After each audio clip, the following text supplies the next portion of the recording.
Dans cette vidéo, je voudrais réfléchir avec vous sur trois questions concernant les relations sexuelles entre les personnes de même sexe.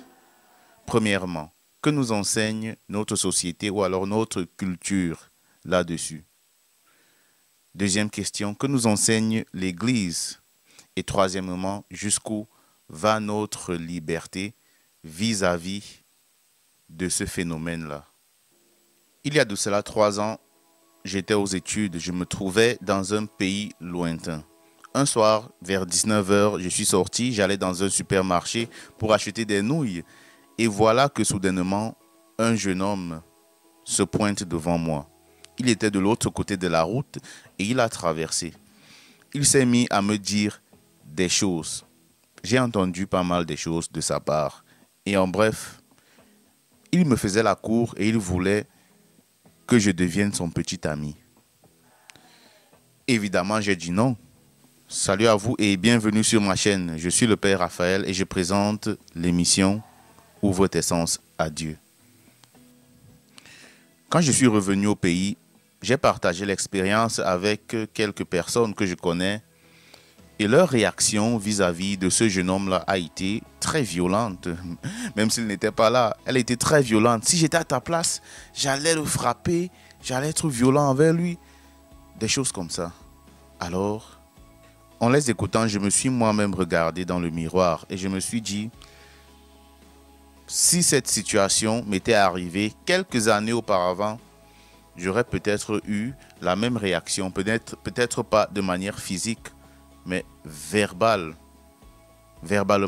et dans ma gestuelle. J'aurais manifesté une antipathie froide et pointue vis-à-vis de ce jeune homme-là. Pourquoi?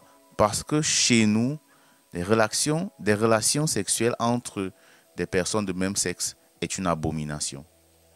C'est inacceptable. Pour preuve, récemment, un ambassadeur de ces choses-là, du moins un ambassadeur qui promeut ces choses-là, devait arriver dans notre pays pour une rencontre. Les citoyens ont dit non. On dit non. Et le gouvernement s'est ravisé à annuler l'événement. Les citoyens disent non parce que nous ne connaissons pas ça, ce n'est pas dans notre culture. La loi naturelle des relations sexuelles entre l'homme et la femme est celle-là qui est gravée en nous. L'inverse ne passe pas. Homme-homme, femme-femme, ça ne passe pas. Notre société, notre culture n'accepte pas ça, elle ne tolère pas ça. Mais ailleurs, ça existe. Dans d'autres sociétés, cela existe et cela est même légal. Et si vous vous retrouvez dans un pays où ce phénomène est légal et que chez vous, cela n'est pas accepté, comment est-ce que vous vous comportez? Vous vous mettez à frapper des gens et vous allez en prison ou bien? Je vais y revenir à présent. Que nous enseigne l'Église là-dessus? Comme prêtre, j'ai le devoir de dire ce que pense l'Église sur ce phénomène des relations sexuelles entre des personnes de même sexe. L'Église nous enseigne dans son catéchisme, et je vous mettrai les références dans la description, que l'orientation homosexuelle est désordonnée. Elle est désordonnée et contraire à la loi naturelle, car elle ne relève pas d'une complémentarité sexuelle et affective qui existe entre le sexe masculin et le sexe féminin. De plus, l'Église note aussi que pour certains, cette orientation constitue en eux un véritable combat intérieur. Certaines personnes y sont déjà bien ancrées et pratiquent cela, mais pour d'autres, c'est un combat intérieur. Ils sentent qu'ils ont en eux cette tendance, mais il y a les garde-fous de la société, de la culture, etc. C'est pourquoi l'Église condamne toute discrimination contre ces personnes-là. Ces personnes doivent être respectées. Aussi, ces personnes-là sont appelées à accomplir la volonté de Dieu dans leur vie.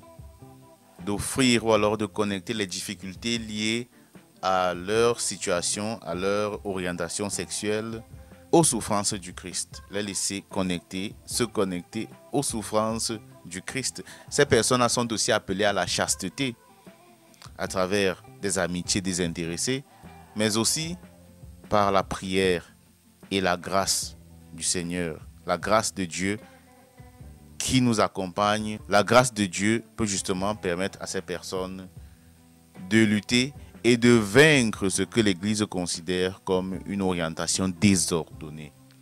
Ils sont donc appelés à la maîtrise de soi, à la chasteté, pour arriver à cette perfection chrétienne. Maintenant, une question que je me pose, jusqu'où va notre liberté vis-à-vis de ces personnes et de ce phénomène? Chez nous, c'est une abomination. Ailleurs, cela est permis. Alors, si vous vous retrouvez là où c'est permis, comment vous vous comportez? Vous transportez votre culture là-bas? Ou alors, vous respectez les gens en gardant votre être, votre identité? Si vous manifestez de la violence physique envers ces personnes, vous allez en payer le prix. Je pense que il faut reconnaître que ces choses-là existent, sans les accepter, mais reconnaître qu'elles existent. Vous connaissez peut-être l'adage qui dit « Ma liberté s'arrête là où commence celle de l'autre ». Alors, comment comprendre cela dans cette situation? Vous voyez ces gens-là et vous avez déjà dû le remarquer à la télé. Ces gens-là revendiquent leurs droits d'être respectés, le droit à ceci, le droit à cela. Nous les respectons, mais en même temps, ils doivent savoir que chaque société a ses valeurs et ses lois. Et que ton orientation sexuelle personnelle n'est pas obligée d'être acceptée par la société. Et pour nous autres, pour qui, selon la culture, ce phénomène est considéré comme une abomination, apprenons aussi à respecter ces gens dans leur liberté, dans leur être. Nous sommes tous enfants de Dieu, n'est-ce pas? Mais hélas, puisque nous sommes des êtres limités, nous sommes limités par l'espace, par le temps, par les lois, etc. On ne peut pas toujours faire ce qu'on veut. Aussi vrai que ces personnes voudraient être respectées, il est aussi vrai que chaque société a ses lois et ses valeurs. Et que ces valeurs culturelles doivent aussi être respectées. Mais toujours est-il que dans notre culture, cela n'est pas accepté. Voici l'Église qui nous dit que nous sommes appelés à respecter ces personnes-là. Pour tous mes frères et sœurs qui réagiraient violemment si jamais ce qui m'est arrivé vous arrive, je vous en prie, respectons l'être humain dans son intégrité, quelle que soit son orientation sexuelle, mais gardons nos valeurs culturelles, de la loi naturelle, des relations sexuelles entre l'homme et la femme qui vont promouvoir la vie et la complémentarité affective et sexuelle. Merci d'avoir regardé cette vidéo, j'espère qu'elle vous a plu. N'oubliez pas de nous laisser un commentaire et de la partager. Et on se dit à très bientôt pour une autre vidéo.